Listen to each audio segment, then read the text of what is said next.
오늘은 당연한 것이 있습니까? 라는 제목으로 요한계시록 6번째 시간 진행하도록 하겠습니다. 여러분 요즘에 뉴스를 요즘엔 많이들 안 보긴 하지만 뉴스나 매스컴 보시게 되면 어떤 소식들이 많이 들어오나요? 요즘에는 알고리즘이 다 각자의 관심사를 나눠주기 때문에 보지 못하시는 분들도 계시겠지만 여기 계신 분들 중에 이스라엘과 이란과 미국 또 중동 근처에 있는 그 지역의 나라들이 전쟁을 하고 있다는 소식을 이번 한 주 동안 들어보지 못했는데요 라고 하시는 분은 없으실 것 같아요. 이게 먼 나라에서 이루어지는 전쟁이긴 하지만 우리에게 적지 않은 영향력을 벌써부터 끼치고 있죠.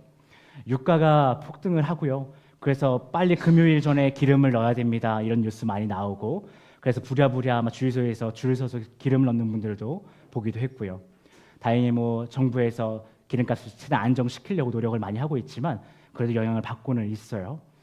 또한 요즘에 나온 뉴스 보니까 그 호르무즈 해협이 차단되는 영향으로 인해서 유가뿐만이 아니라 비료값도 엄청나게 올라갈 것이라고 해요. 그래서 음식값이 어마어마하게 오를 예정이다라는 얘기를 합니다.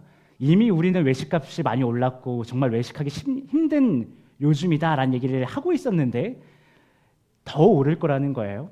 그러니까 저 먼 나라에서 하고 있는 이 전쟁이 우리에게 굉장히 큰 영향력을 끼치고 있다는 것을 다 같이 체감하고 계실 겁니다. 그런데 이 전 세계에 큰 영향을 미치고 있는 전쟁이요. 어떤 나라가 주도하고 있고 어떤 나라가 일으켰는가 잘 한번 살펴보니까 우리가 눈에 보이는 것은 트럼프의 영향력이 아주 커 보인다라고 할 수 있을 것이에요. 그런데 그 이전에 어떤 영향력들이 있었는가 살펴보면 이스라엘이라는 나라를 또 빼놓을 수가 없습니다. 이스라엘이라는 나라가 미국에게 어떤 영향력을 줬는가에 따라서 또 미국이 움직이기 때문에 이번 이 전쟁이 이스라엘의 영향권 안에 있다. 그가 주도했고 진행하고 있다라고 말해도 과언이 아니다라고 할 수 있을 것이에요. 그런데 생각해 보면요, 지도를 한번 딱 펴고 보시면요, 이스라엘이라는 나라가 그리 대단하게 크니까 또 대단히 선진국으로서 엄청난 부유한 국가입니까?라고 한다면 좀 애매할 거예요. 그런데 최근에 이 전쟁뿐만 아니라 앞에서 그 팔레스타인과의 전쟁까지 해서 왜 이놈의 이스라엘은 작아 보이고 별로 대단해 보이지 않은 나라임에도 불구하고 세상을 떠들썩하게 하는 전쟁들을 계속 일으키는가? 아주 오랜 역사 가운데서 계속 그렇게 영향력을 끼치잖아요. 왜 이렇게 그들에겐 영향력이 클까? 한번 고민해 보면 그들이 엄청난 방공망과 그 정보력이 있다라 그래요. 그래서 아무리 더 센 나라들이 공격을 해도 미사일을 퍼부어도 주요 시설들에는 그 미사일들이 떨어지지 않도록 공중에서 다 터트려 버릴 수 있는 아주 좋은 요격 시스템들, 방공망들, 방어 시스템이 있고 또 적군의 주요 인물들이 어디에서 지금 숟가락 들고 밥 먹고 있니, 숟가락을 놨니까지 다 알 수 있을 정도의 놀라운 정보력을 갖고 있는 게 이스라엘이라고 하죠.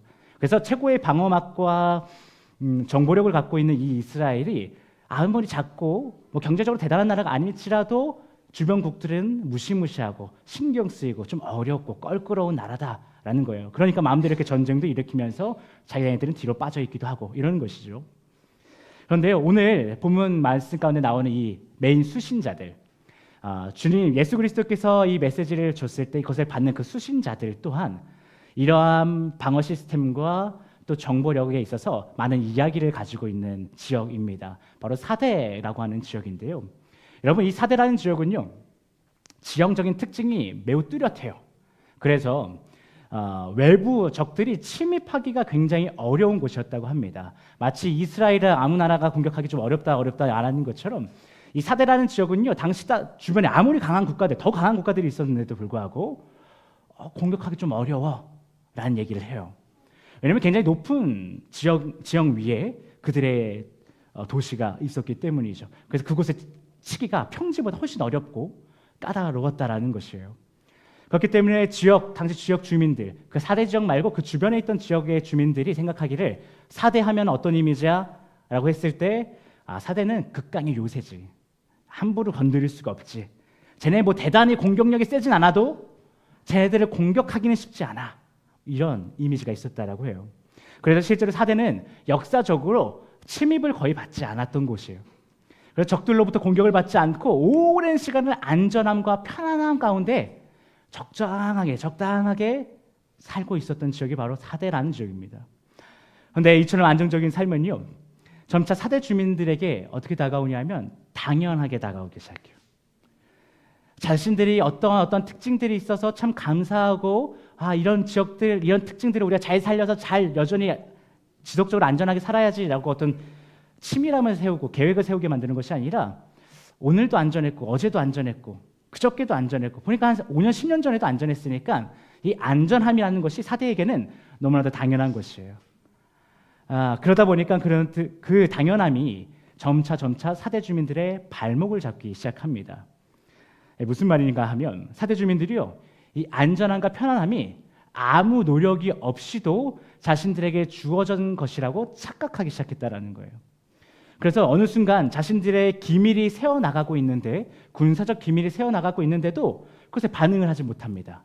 이 정도는 뭐 우리 안전했잖아, 이거 가지고 흔들릴 일이 없어, 안전하잖아, 우리 사대야, 이렇게 그냥 지나갔다라는 거죠. 그렇게 본인들의 비밀 통로, 요새의 가장 중요한 전략은 비밀 통로를 우리끼리만 알고 있는 게 굉장히 중요했는데, 그런 비밀 통로에 대한 정보가 흘러가는 것 또한 그들이 반응하지 못하기 시작했고, 심지어 그 비밀 통로에서 경비를 서고 있는 사람들은 이 비밀 통로 누가 알아? 아무도 몰라. 누가 또 침입할 생각이나 하겠어, 우리 사대 지역에. 그러면서 경비 서면서 꾸벅꾸벅 졸기 시작하고, 그렇게 대충 허술하게 경비를 하기 시작합니다. 그렇게 사대가 자신들에게 주어진 특권인 안전과 평안이라는 것을 당연하게 시작하면서 점점 게을러지기 시작했다는 거예요.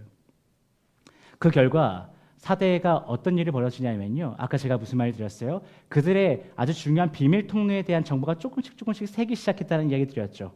근데 그것이 조금씩 모으다 보니까 굉장히 중요한 정보가 되어버렸어요. 그래서 당시에 굉장히 강력했던 나라 중에 하나가 페르시아였는데, 페르시아의 군대가 그 비밀 통로에 대한 정보를 조금씩 모아서 이곳에 이렇게 들어가면 비밀 통로에 들어갈 수 있고, 비밀 통로에서는 이렇게 들어가서 이렇게 들어가면 본진까지 들어갈 수 있다는 정보를 다 알게 된 거예요. 그래서 그 당시 그들의 왕인 고레스 2세가 자신의 페르시아 군대를 데리고 그 졸고 있던 사대 경비병들까지 치면서 비밀 통로를 쭉 치고 들어가기 시작합니다. 그러다 본진까지 들어가서 본진에 있는 군사들도 깜짝 놀라서 호둥지둥대는 그 사대 군인들을 다 몰살하기 시작해요. 극강의 요새였던 이 사대가요, 그들의 게으름으로, 그들의 안일함으로 조금씩 무너지다가 한 번에 주저앉기 시작하는 일이 벌어집니다. 결국 그렇게 천의 요새, 극강의 요새라 불리던 이 사대가요, 너무나 허무하게 전염당하는 일이 벌어졌다라는 거예요. 이 사건은 추후에요, 아무리 철통 같은 요새를 갖고 있을지라도 자신들이 해야 할 일을 하지 않는 자만과 교만이 시작되면 영원한 것이 없고 다 무너질 수밖에 없다라는 것을 보여주는 대표적 사례로 등극하게 됩니다. 그런데 왜 이런 말이 있지 않습니까? 인간은요, 했던 실수를 또 합니까? 또 안 합니까? 웬만하면 또 하죠. 웬만하면 또 합니다. 너무 큰 실수였는데도 그걸 또 해요. 그래서 그게 누구예요? 그래서 인간인 거예요. 그래서 사대도요, 이 실수를 또 합니다. 고레스 2세로 인해서 페르시아 그 군대로 인해서 쓸어버려졌다가 겨우겨우 다시 주권을 찾는 역사가 일어나요. 감사한 일이죠. 그럼 어떻게 해야 돼요? 이제는 비밀 통로가 더 철저해져야 되잖아요. 더 철통 같은 요새가 있을지라도 더 요새가 되도록 만들어야 되잖아요.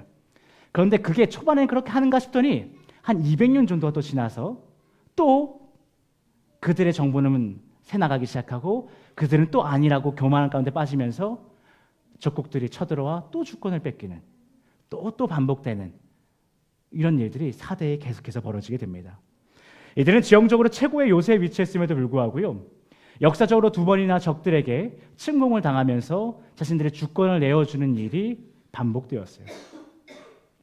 금요일 본문은요, 이러한 교만과 자만의 역사가 반복되고 있는 이 사대 지역 교회들에게 예수 그리스도께서 보내신 편지입니다. 그런데 이번에 이 편지는요, 앞서 우리가 살펴봤던 4개의 교회에게 전해졌던 편지와 그 전개가 좀 사뭇 다른데요, 앞서 우리가 봤던 전개들은 어땠습니까? 그 각 교회에 누가 편지하는지, 나 예수 그리스도는 어떤 존재인지를 밝혀주는, 소개해주는 장면이 먼저 나오고, 그 다음에는 어떤 장면이 보통 나와요? 그 편지를 받는 교회에 칭찬할 것에 대해서 주님께서 이야기하시는 장면이 나오죠. 그 다음에 보통 책망이 나오고, 그래서 귀 있는 자는 들어라, 회개해라, 그래서 회개하면 이기는 자가 될 것이다 라고 하는 것이 요한계시록의 앞부분의 대부분 전개란 말이에요. 그런데 금일 사대 교회에게 주님께서 보내시는 편지, 이 편지는요, 7영과 7별을 가지신 분이라면서 자신을 소개하신 예수 그리스도께서요, 사대 교회에게 곧바로 책망하는 장면이 나옵니다. 칭찬하지 않아요. 처음이에요. 이 앞서 네 교회는 칭찬받고 책망받던가, 칭찬만 받던가인데 이 사대 교회는요, 책망으로 바로 이어집니다. 이는 추후에 우리가 다루게 될 마지막 교회, 라우디아 교회와 함께 유의한 사례예요. 라우디게아 교회도 책망만 받고 끝났고 이 사대도 책망만 받고 끝난단 말이에요. 그렇다면 이 사대 교회는요, 도대체 영적으로 어떤 상태였길래, 내가 살았다 하는 이름을 가졌으나 넌 죽은 자야 라는 말을 들으면서 주님께서 칭찬할 것도 없이 바로 책망을 하신 걸까요? 더 나아가 이와 같은 책망에는 어떠한 의미가 담겨 있을까요? 여러분 당황스럽지 않았겠어요? 만약에 우리가 이 7교회였다고 생각해 보세요. 주님께서 정류장 교회에게 편지하노니, 그래서 정류장 교회 참 애들 밥 먹이는 거 잘했고 막 칭찬하고, 근데 말이야 이게 좀 부족해. 그다음에 뭐 좋은 마음 교회 노래하는 교회 막 칭찬하고, 그런데 이게 좀 부족해 하시는데, 그리고 또 심지어 앞에 교회는 칭찬 막 하시더니, 이제 헤이스 교회 우리 막 기대하면서 딱 편지를 받는데, 나는 7영과 7별을 가졌는데 바로 하시는 말씀이, 너희 지금 문제 많다, 너희는 죽었다, 좀 깨어 있어야 된다라고 한다면 얼마나 실망스럽고 당황스럽겠냐라는 거예요. 그래서 우리가 이 사대 교인들의 마음을 우리의 마음, 우리의 처지라고 생각해보고 한번 이 뜻을 파보면 좋겠어요. 여러분, 너희들이 살았다 하는 이름을 가졌으나 너는 죽은 자야 라고 하신 이 말씀 가운데 어떤 의미가 있냐면, 먼저는 이런 겁니다. 당시 사대 교회 안에 있는 성도들 중 일부가요, 스스로를 하나님의 백성이라며 자신은 영원한 죽음과 거리가 먼 존재라고 생각했던 사람들이 있었어요. 나는 죽지 않아, 절대 죽지 않아, 하나님의 백성이야 라면서 자신만만하게 살아가는 사람들이 있었다는 거예요. 그런데 그들의 실상은 어떠했는가 보니까 영적 교만과 영적 졸음 상태에 빠져 있었다는 거예요. 즉 하나님과의 관계가 끊어져서요, 성도로서의 삶의 방향성과 그 이유를 잃어버린 거예요. 영원한 죽음의 그늘이 그들을 들이우고 있는데 그 모습을 그들이 알지 못하고 있으니까 주님이 뭐라 그래요? 야, 너가 살아있는 자의 이름을 가졌지만, 너가 하나님의 백성이라는 이름을 가졌지만 너 뭐야? 너 죽은 자야. 너 실상 그렇지 않아 라는 것을 이야기하고 있다는 거예요. 이 모습이 어떤 것이랑 오마주가 돼? 어떤 것이랑 겹쳐지나요? 제가 앞서 사대라고 하는 지역이 어떤 지역이라 그랬어요? 극강의 요새, 즉 죽음과는 거리가 먼 이미지를 가지고 살아오고 있었지만, 그러한 시간이 지속되면서 어느 순간부터 그것들이 교만했고 자만함으로 자신들도 모르는 사이에 죽음이 그들을 덮치고 점령했다라고 말씀드리지 않았습니까? 이것과 같은 모습인 거예요. 사대 지역이 갖고 있다, 역사가 갖고 있던 그 흐름이 사대교회 주민들, 그 성도들, 그들의 삶에도 영적인 부분에 있어 똑같이 반복되고 있다는 거예요. 그렇다면 왜 이런 일들이 벌어졌을까요? 왜 사대 교인들은, 그 중에 일부들은 하나님의 백성이라는 이름을 가졌으나 그 이름 가운데 영원한 생명이라는 약속을 바라보고 있었으나 그 가운데 왜 영적으로 게을러지고 교만해져서 나는 살아있다라고 생각했지만 주님 앞에 죽은 자로서 살아가게 된 것일까요? 여러분, 복음이 뭐예요? 여러분, 복음이 뭔가요? 복음은 우리를 생각만 해도 설레고 기쁘고 견뎌내게 할 만한, 인내하게 할 만한 힘이 되어주는 것이 바로 복음이죠.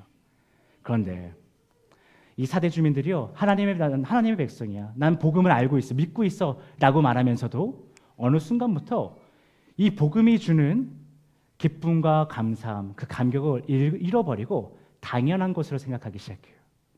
그 당연함이 그들로 하여금 영적인 졸음 상태에 빠지게 만들고 하나님과 관계가 점점 멀어지게 만들었다라는 거예요. 그래서 하나님께서는 그러한 모습을 보고 너희들 지금 졸고 있어, 살아있다라고 말하지만 너희들은 지금 죽어 있는 것 같아, 졸고 있는 것 같아 라고 말씀하고 있다라는 거예요. 그렇게 그들이 복음이 너무 익숙해지고 당연해지면서 처음에는 감격이 있었고 처음에는 감사가 있었지만 감사와 그 감격을 잃어버리면서 삶에 아무런 영향도, 그 복음이 나의 삶에 아무런 영향도 주지 못하는 상태에 이르게 되었다라는 거예요. 여러분, 이것은 우리가 한번 고민해 볼 만한 부분이죠. 우리도 복음을 알고 있고 복음을 내가 믿었고 복음에 감격했던 추억들이 있습니다. 그러나 지금 우리가 어떠한가를 돌아볼 필요가 있다는 거예요. 우리는 지금도 복음에 대해서 감격하고 있는가? 감사하고 있는가? 그로 인해 그 복음이 나를 움직이게 하고 있는가? 아니면 아무런 움직임도 만들어내고 있지 못하는가? 다시 말해 우리에게 주어지는 복음을, 그 사랑을 당연하게 생각하게 되면 그 순간부터 성도라 불리는 자들은 복음을 머리로는 알고 있지만 실제 삶에는 아무런 영향도 받지 못하며 영적 졸음 상태가 된다는 것인데, 과연 우리가 그러하지 않은가 돌아볼 필요가 있겠습니다. 그래서 주님은 이러한 사대 교회에게 영적 졸음 상태에 지체하지 말라면서 책망하고 계시기 때문입니다. 여러분, 주님의 이름, 그러나 감사한 것은 주님의 이름이요, 이렇게 너희들은 살아있는 자 같으나 죽은 자라고 하시면서 책망하시는 이런 공의로우신 주님의 모습이 있지만, 주님의 이름이 또한 어떤 이름이 있습니까? 공의로우신 주님의 이름은, 또 다른 이름은 사랑의 주님입니다. 그래서 주님께서는요, 이 사대 교회 안에 죽어있는 자 같으나 살아있는 자 같으나 죽어있는 자와 같은 모습을 하고 있는 자들을 책망하는 것으로만 끝나는 것이 아니라 그들에게 다시 한번 기회를 주는 장면이 나와요. 오늘날 우리에게도 마찬가지입니다. 만약 우리가 살아있는 자 같으나 죽어있는 자처럼 복음을 알고 있으나 그 복음에 감격하지 못하고 반응하지 못하는 자였다라면 주님께서 오늘 우리에게 말씀하신다라는 거예요. 너는 지금 죽어있는 자 같은데, 졸고 있는 자 같은데 너에게 내가 다시 한번 기회를 줄게. 어떻게 기회를 주고 있는지 우리 본문 2절부터 3절을요 화면에 나오는 세 번역을 통해서 다시 한번 읽어봤으면 좋겠습니다. 우리 본문 3장 2절부터 3절 다시 한번 읽겠습니다. 시작.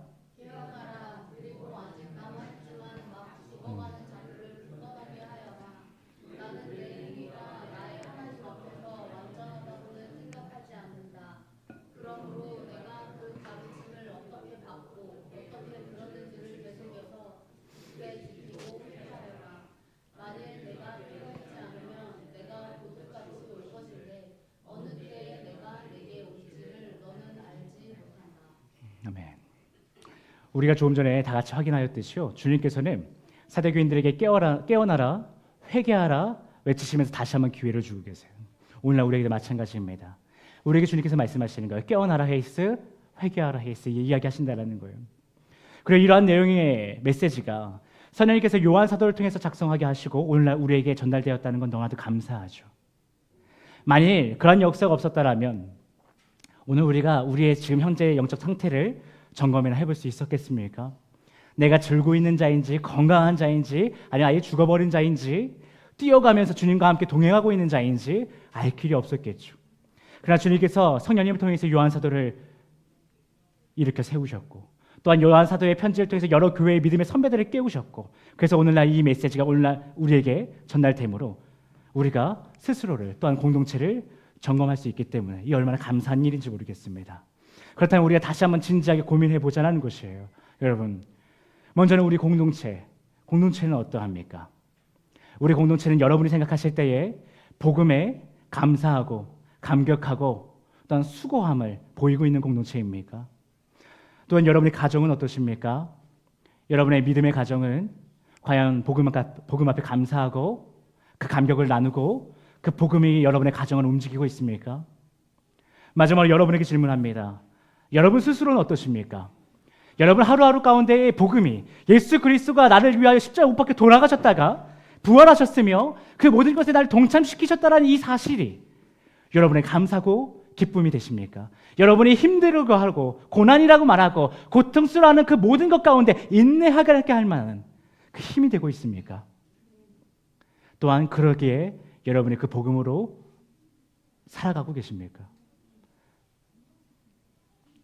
우리는 저마다 사대교회 사람들과 같이 어떤 식으로든 복음을 들었고 저마다의 방법으로 그 복음 가운데 나타난 주님을 받아들인 사람들입니다.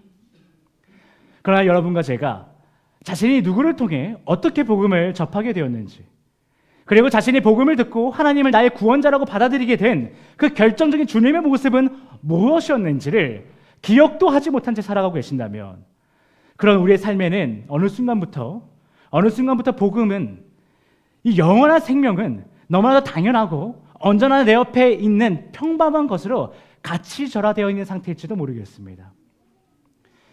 그럼 이 본문 가운데 주님은 사대 교인들과 오늘날 우리에게 말씀하십니다. 깨어나라, 깨어나라고 말씀하십니다. 그리고 내가 그 가르침을 어떻게 받고 어떻게 들었는지를 되새기라고 주님은 말씀하십니다. 주님께서 이처럼 말씀하신 그 이유는 여러분과 제가 기억해야만이, 여러분과 제가 우리가 어떻게 복음을 들었고 어떻게 내가 그 복음 가운데 주님을 만나는지를 기억해야만이 그 복음의 감격이 우리 삶에서 끊어지지 않기 때문에 주님께서는 깨어나라, 회개하라 말씀하신 다음에 그 사이에 기억해라, 네가 어떻게 복음을 들었는지 기억해라, 그 복음의 내용이 무엇이었는지 라고 외치고 계시는 것입니다.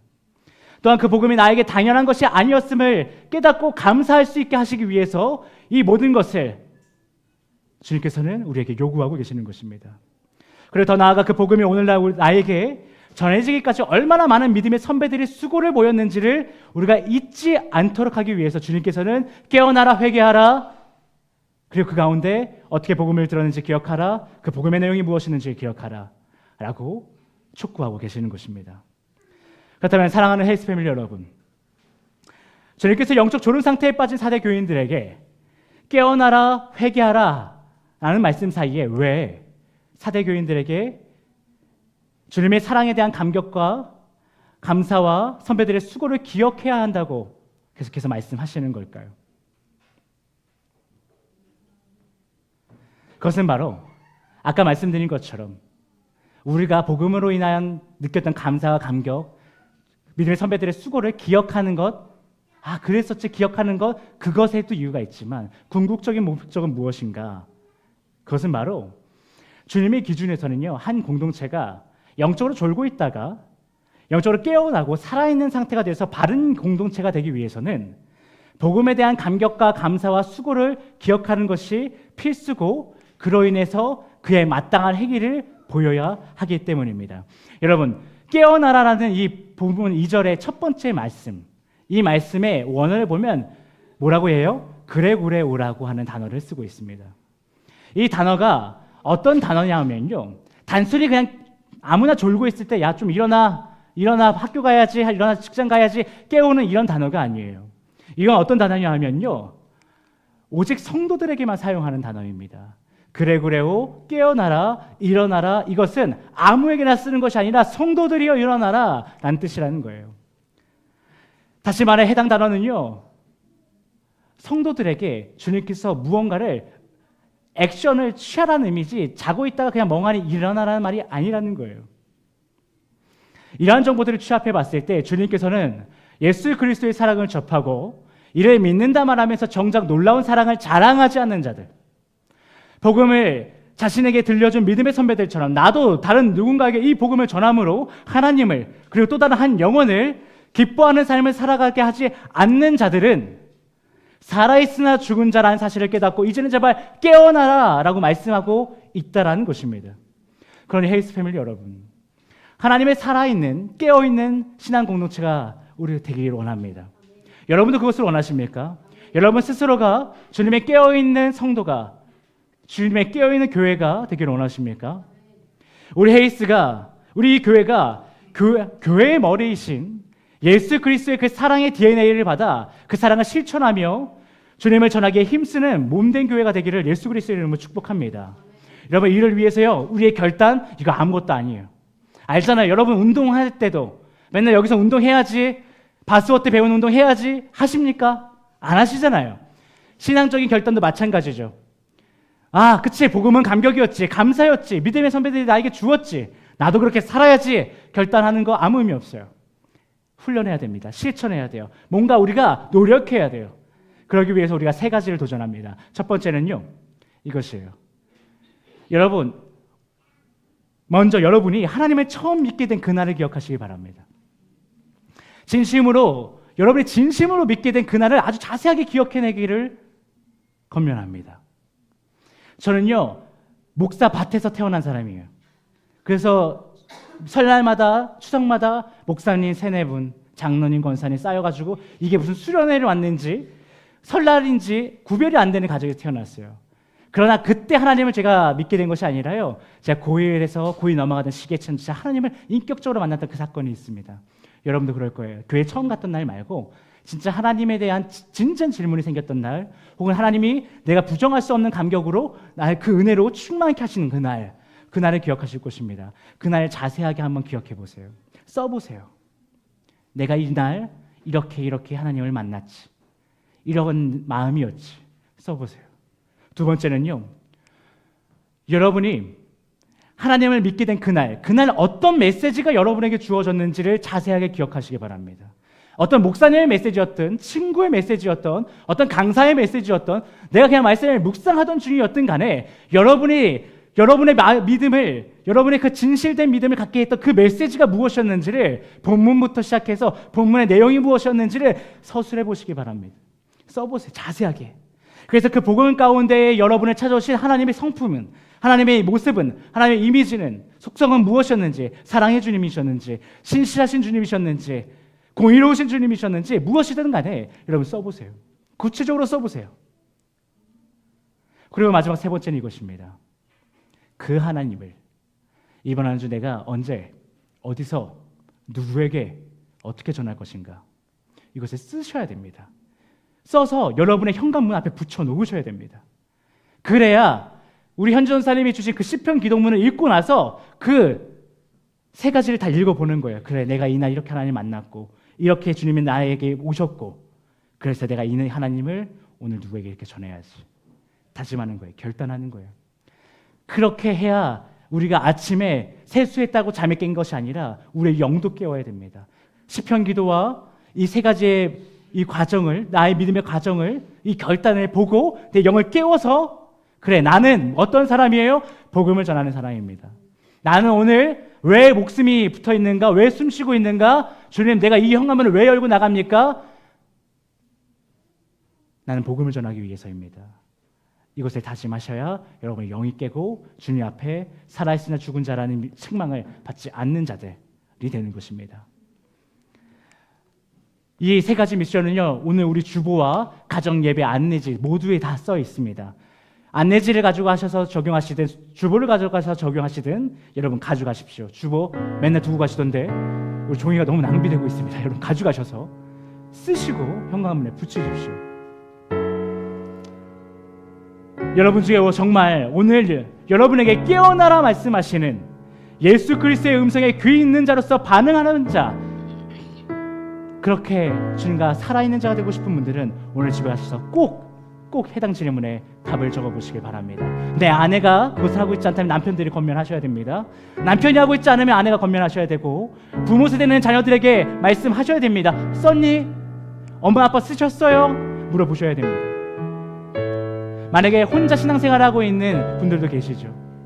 여러분이 시작입니다. 쓰셔서 여러분의 가족에게 내가 만난 하나님을 대해서 전하시기 바랍니다. 하나님이 그 살아있음에 역사하여 주실 것입니다. 그렇게 여러분과 저 모두 금요일 본문에 언급되는 이기는 자, 흰 옷을 입은 자, 생명책에서 이름이 지워지지 않는 자, 주님께서 하나님과 그의 천사 앞에서 이름을 시인하여 주는 자, 그런 자들이 될 것입니다. 그렇게 되기를 예수 그리스도의 이름으로 축복합니다. 우리 시간 다 함께 찬양하기 원합니다. 함께 찬양하실 때 우리가 믿는 복음, 그 사랑의 주인공이신 주님의 이름을 실컷 기쁜 마음으로 찬양하기 원합니다. 더 나아가 우리가 하루하루 가운데 나의 형제 자매들과 또한 이웃들에게 금과 은은 주지 못할지라도 내 안에 있는 예수 그리스도란 그 이름을 전하겠습니다라는 결단의 마음으로 함께 찬양하며 나아갔으면 좋겠습니다. 우리 함께 찬양할까요? 슬픈 마음 있는 자,